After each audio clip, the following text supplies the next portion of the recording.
guys, you're watching the one and only. My name is AJ. Welcome back to another episode of ZONOCraft Season 2. We're halfway through a cave and Q&A. If you did, I just hit my mic. If you didn't see the last episode of the cave and Q&A, stop this video, go back and watch it because it was an awesome Q&A. I think I came up with some really cool answers and the questions were absolutely amazing. I'm hoping that these questions are going to be up to scratch as well, and I'm hoping that my answers are going to be pretty good. I'm still in the same frame of mind because I'm recording this Q&A straight after the last Q&A. I'm wearing the same t-shirt, I'm wearing the hat, green behind me. It's exactly the same. So I thought while I'm in this mood of good answers, or what I think are good answers, I should just carry on. I did, though, go and have a look at Paul Sauce Jr.'s channel, because I haven't looked at it in years. Really cool to see him doing well. He's got like 1.3 million subscribers now, and still doing Minecraft, which is really, really cool. Sticking to what he taught the YouTube community. In fact, he probably taught a lot of you guys as well. You might have even seen his videos from ages back as well. Anyway, let's jump straight into it. So, the last question that we done was from Chloe saying, who inspires... Oh, I didn't quite finish that one. I done the whole Minecraft thing. Who inspires me? Ethos Lab, BOO, Generic B, I used to watch an awful lot of. I haven't watched too much of him lately because he's been doing a lot of other stuff that I really haven't been that interested in, but I still do like him. I think there's sort of a load. It's sort of a load of different people that I sort of watch, and they all give me inspiration here and there. So, Luke's vlogs say, what other hobbies do you have other than gaming? So, most of the time I do just play games. I play Minecraft and a load of other stuff off camera. But as far as other hobbies go, I really like snooker. In fact, I have my own snooker room now. I think it was on a Q&A. I don't think it was a caving Q&A. I think it was something like a 2,000 subscribe. No. It might have been like a 5,000 subscriber Q&A that I done, and someone said, "What would you like to do in the future?" And I said back then, about 2 years ago, if I could have my own snooker room with a full-size snooker table in it, it would be a dream come true. Finally, I've been busy. You guys know that I've been busy for the last sort of few weeks, if not couple of months. And I've sort of mentioned it in videos that I'm sort of busy at the moment. And eventually we've got round to it and done it, and I actually have my own snooker room with a full-size snooker table in it now, and a bar and scoreboard and lights, and it's totally cool. So I've been playing a lot of snooker in there. It's a real... I'm not that good at it, but it's a real passion of mine. I really enjoy it. Really fun to chill out with. I play with my dad, and we're sort of both getting better together. I'm not terrible at it, you know. I'm not like a complete noob at snooker. I can play, but I really want to improve at it. And now that I've got my own room and I don't need to go down to the snooker hall, which is like 7 miles away or 10 miles away, and pay to use the snooker table and pay for drinks and stuff like that, I can do it right here in my own garden. It's saved so much money, and I get to do it whenever I want and spend as long as I want in there. You know, some days I've been out there till like 2 o'clock in the morning playing snooker. Makes my shoulders hurt if I do it too much. So that's probably my main hobby that I have outside of gaming, at least at the moment. I don't really have any other hobbies apart from that. Sleeping. I do like sleeping. Luke's vlogs also says another good question was, what did you get in your GCSEs, and did I like school? Did I like school? Mostly no, to be fair. Primary school, I don't think you can't not enjoy. Primary school is as good as it gets. It's nice and easy. When you get to high school, pupils become, or pupils change, friends change, and it becomes very much hard work. There's a lot you need to concentrate on, a lot of stuff that you need to do, a lot of stuff that you need to learn in a very short period of time. And I didn't really like it all that much. I didn't really get stressed over it. I just didn't enjoy it. It wasn't done in an enjoyable way. I feel like there was a lot of things that the school and the teachers could have done to make learning easier and more fun.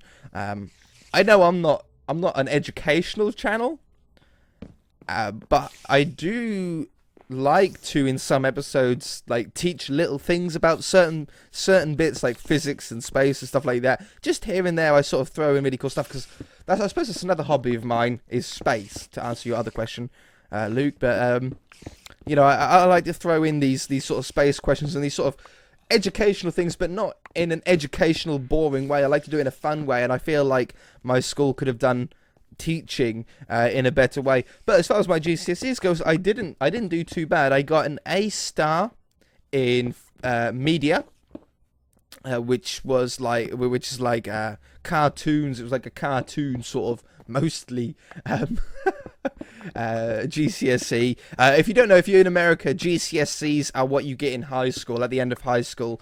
I don't know what the equivalent. It's like your exams before you go to like the higher education. At 16 years old, you take your GCSEs in the UK. So at 16 years old in the US, I don't know what you take. Maybe it's O levels or something like that. I don't know what you call it either. It's not O levels. But at 16 years old, you take some exams. So I got A star, which is the highest. Again, if I don't know what other countries used to grade it, but the highest you can get is an A star.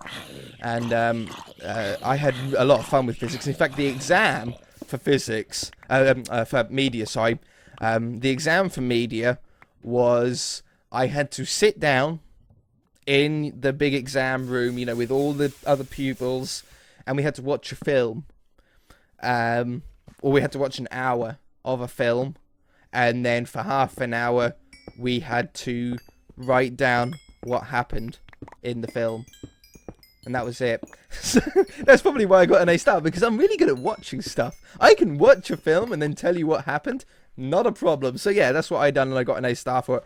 Obviously there was like coursework and stuff that also helped to get that mark. Physics I done well as well. I think I got an A star in physics as well, because obviously I'm a big fan of space and light speed and stuff like that. So I done well in physics. Biology and chemistry, I think I both got B's in. English I got a B in. Maths I got a B in. Art I got an A in, because I was good at art. Graphical design, which is like computer art, if you like, I got an A or a B in. I can't even remember. What other things did I take? French I got a D, which isn't bad for me, because I hate trying to learn another. It was my least favourite subject in school, was French. In fact, my teacher for French was called Miss French. Not joking you there. And she was a nasty piece of work. She wasn't one of those teachers that were very approachable, let's say. She was a very stern woman. And it was very much non-enjoyable, and I really didn't enjoy it. But I got a D, which is a bad grade. Well, it's a pass, but it's not like a good grade. Like most to get into like the colleges and stuff which are above 17 to 19-year-old, I think you can go to college, which I never went. I never done any education after I was 16. After I was 16 and left school at 16, I got a job, so I didn't do any higher education like college and university or anything like that. But most of those places you need C grade and above. I think usually 6 subjects graded C to A star. So if you got a D or an E or an F or a U, which is the lowest score you can get is a U, then you wouldn't. If you got those, if you didn't have 6 C's to A's, you couldn't get into certain colleges, like the best colleges or something like that. I don't know exactly how it works because I didn't go. I never went. Funny story though, my cousin, Jules, his name is, a really funny guy. He's a couple of years older than me, and when he done his GCSEs in high school, when he was 16, he walked away with his or he got his results. When you do your exams, you have to wait like a couple of months or like 3 months or whatever to get your results back. You then go back to your school to pick up your piece of paper with all of your grades written on it. Now they're written like English, maths, like, or English and what you got, maths and what you got, science and what you got. So you'd have like English, maths, chemistry, biology, A, B, B, A. Do you know what I mean? Like down the side. With Jules's slip, if you read it down top to bottom of what grades he got fudged. Yeah, fudged. You know, like what you eat? Fudge? Fudged. F-U-D-G-E-D, which are terrible grades, right? I don't think my cousin ever went to school, really. Like, he might have turned up for, like, some of the exams, and he might have gone to, like, I don't know, like 4 or 5 days of school. He was out doing other stuff. He was one of these people that just didn't bother going to school. So yeah, he got an F, which is a terrible grade. He got a U, which means I don't think he even took the exam. I don't think he even bothered to turn up. He got a D, a G, an E, and a D, and that was it. That's just all he got. It still makes me laugh today. Fudged. Anyway, let's move on. Alex asks, why did I pick the skin that I picked? So my skin is obviously the king skin. It's what all my little logos and stuff are made of. I picked it because when I first got Minecraft on the console, that was in the skin pack 1. And I didn't want to be Steve. I wanted to be like a different character. And the king was a free character. I don't think the skin pack was free, but I think the king skin was a free skin in that pack.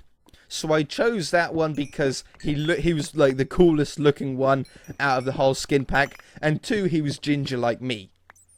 And I liked building castles, so a king sort of suited. Well, like, everyone builds castles in Minecraft, so a king sort of suited that. And the reason why I never changed from the king skin is because I started my channel and I didn't want to change my skin. You know, people get used to seeing a certain skin, so you sort of stay with it. I really like the skin. There's nothing about it that I don't like. I think it suits the sort of character that, you know, we play here in Minecraft quite well. And I don't like buying DLCs. I'm very much against DLCs. Well, like microtransactions. I like DLCs like Fallout DLCs, you know, Far Harbor for Fallout 4 recently came out and stuff like that, and I got that and played through that. I like those kind of DLCs that actually bring something more to the game. I don't like microtransactions like in Call of Duty. You can buy paint schemes for your guns. You know, you can buy armor or like stuff to go on you. Minecraft, you can buy skin packs. I don't like that. I don't agree with that. You can buy texture packs, which I don't agree with, but because it's our only option on console, I bought the what's it called? Realistic texture pack. What's it called? What was that called? The theme park one that I used on the theme park world. I used it like on most of the series. I used it on the city series. It wasn't the city texture pack. Natural, that's the one. The natural texture pack. I bought that just to make things look different at the time, because obviously on console we can't make our own textures up. And then for the spaceship series that we didn't do that long ago, the Mass Effect mashup pack, I thought suited so well for the series that I decided to buy that. But I'm very much against. I don't like skin packs. I don't like texture packs. I don't like microtransactions like that. I think it's greedy, and I don't like it. I don't agree with companies that do it. Probably why 4J Studios don't follow me, to be honest, because I don't buy their stuff on Twitter. But yeah, but I like big DLCs. But that's the reason why I've never changed my skin. I like the skin. I don't want to buy other skins. I think I answers that quite well. Joshua says, what was your first game console and did I like it? Okay, I've had like game consoles, if you like, throughout my whole life. My dad was like a really big gamer when he was younger as well. He's 58 at the moment. He'll be 59 in September. And he really enjoyed the Ataris and those sort of Ataris and Amigas. Amiga was his first one, and that wasn't really a games console. That was more of a computer, and it was a floppy disk. you know, no CDs or Blu-rays or nothing like that. It was a floppy disk, little blue square, and you had to put them in. And then they started bringing games out for those, and then you had your Commodores, and most of you probably won't ever heard of those Amigas and Commodores and stuff like that. But he sort of got those, and obviously when I was born, I started playing on those. And then I would probably think my first game console that was mine, my own one, would have been the first Game Boy, the Game Boy Classic. And then I got the Game Boy Pocket, which was like a smaller version with a black and white screen. Then it was the Game Boy Color. Then it was the Game Boy Advance, which is the one that went from the square to the sort of controller almost shaped console with the buttons on the side of the screen. Obviously that was color screen as well. And then I think it would have been the original Xbox. I was given an original Xbox with Forza Motorsport, the first Forza game on it, and a couple of sort of World War games. I can't remember what they were called now. No, I can't remember. It was years ago. And then it would have been, I was given a PlayStation 2 off my friend.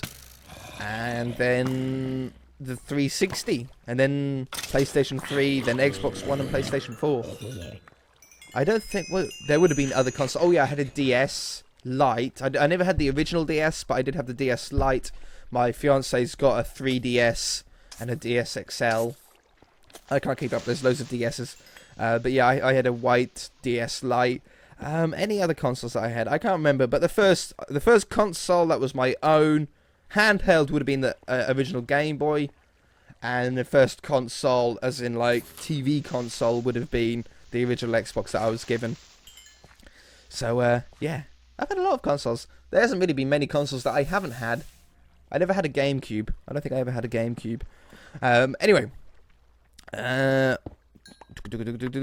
Hobbies, pick skin, first game console. What is your favourite game besides Minecraft? I've been playing quite a lot of Fallout recently over the past few months. Obviously the DLCs and stuff came out with that, and they recently came out with mods on console, so I've been playing around a lot with those. I play a lot of a game called Elite Dangerous, which is a space game. You have the entire galaxy. And when I say the entire galaxy, I mean the entire galaxy. Like, you can spend literally days, weeks, years of your life traveling from place to place if you wanted to. It's a really in-depth, really complicated game, which I've thought about doing on the channel before. Because it's I really, really do love the game. It's just very, very complicated, and I don't want to confuse some of you. I know most of you probably understand it and be fine with it, but it's a very, very complicated game, and I don't want to overwhelm. And it's completely different to Minecraft. It's not anything like Minecraft. It's a very realistic as far as space travel can go.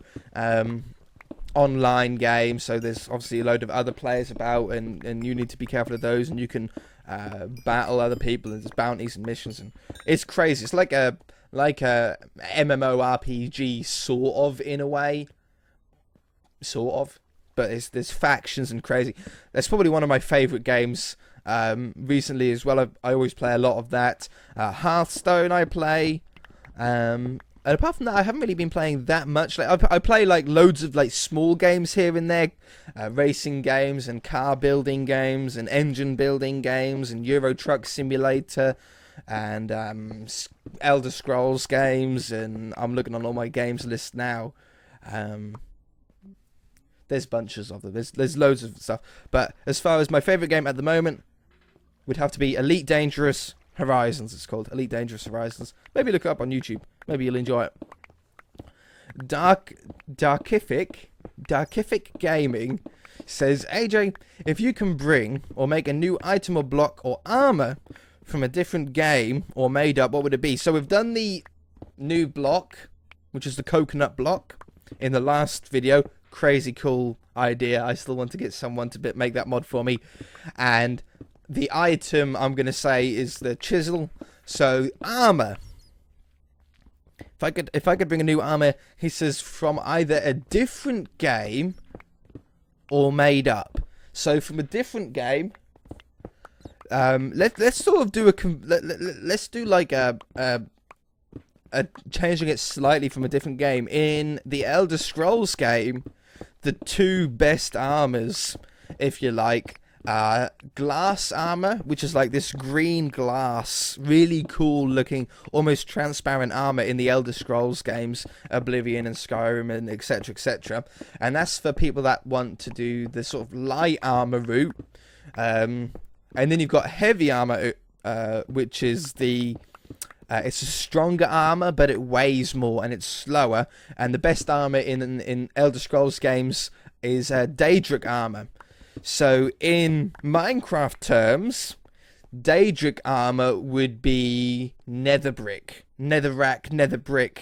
It comes from a realm called Oblivion in Skyrim, in Elder Scrolls, sorry, which is like a nether hell dimension of the Elder Scrolls games, and the enemies there, like magma cubes and wither skeletons and stuff like that, in the Elder Scrolls game, wear this Daedric armor, and you can sometimes get that armor and wear it for yourself, and it's the best armor in the game. So it would be really cool to do that, but if it was going to be the best armor in the game, you can't just make it out of netherrack or netherbrick, because it would be way too cheap to make. So you'd have to do something like, I don't know how you would do it. I think it would be cool to have, like, let's take the chest piece for, I've got hiccups. Let's take the chest piece for an example.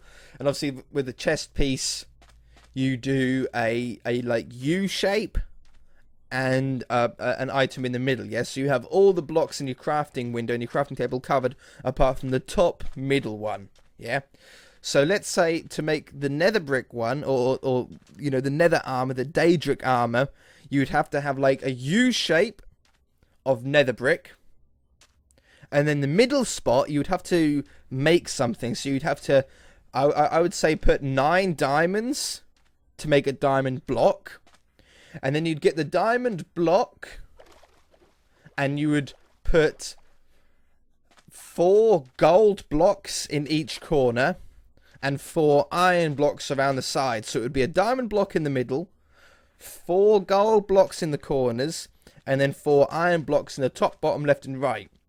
And that would then make like a Daedric core, or not Daedric. It would make a core block, let's say.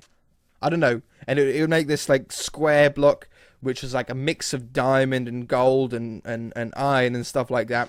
And it would look totally awesome. But then if you put that item in the middle of a nether brick U shape to make the crafting recipe for a chest piece, you then get the Daedric one. And you could do it with pants, with nether brick down the left, nether brick down the right, or nether rack or nether brick down the left, down the right. And then another one of those blocks in the top middle one, like where your belt would be. So obviously the armor would be very expensive to make. You know, it's 9 diamonds, 36 iron, and 36 gold to make each piece of armor. So it'd be a very expensive one, but it's a lot better than diamond armor, or it would be better than diamond armor, so it would obviously have to be more expensive. And then for the glass side, I think it would be the same thing, the same diamond, gold, and iron recipe, but with green glass instead of nether brick. So that would be my armor. That would be cool as well. Maybe I can get someone to make a cool mob out of that. A cool mod to have that in there. Bradley says, what is my favourite holiday that I went to?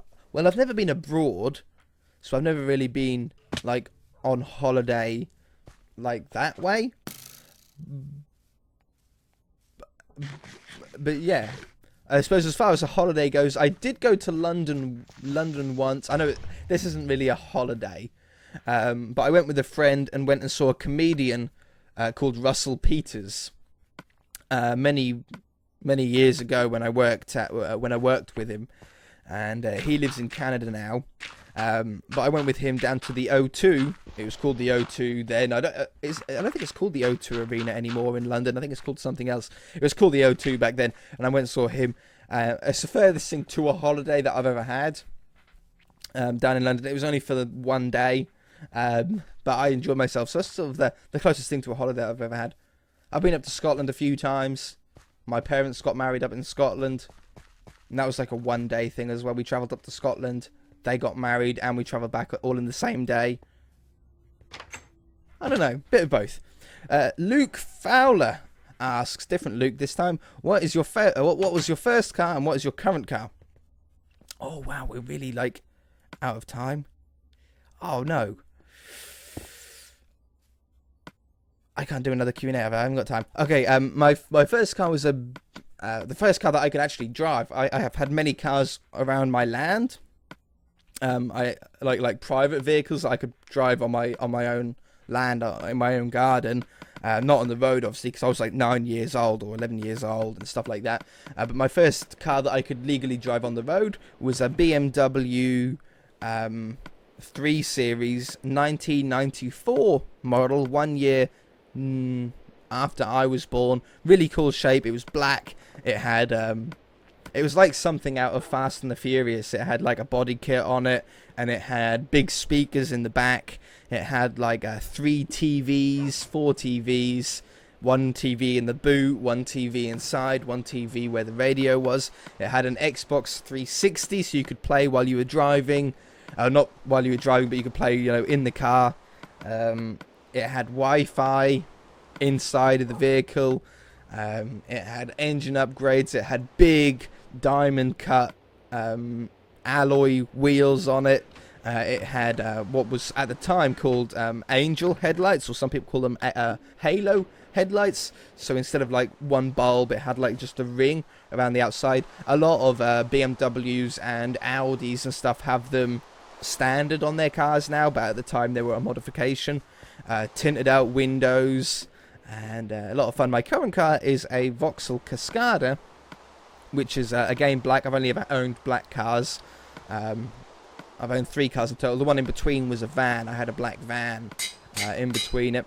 But yeah, my current car is a Vauxhall Cascada, which is a soft top convertible with leather seats and heated steering wheel and big alloy wheels and crazy fast awesome little car. Well, big car. It's quite a big car. But yeah, that's my current car.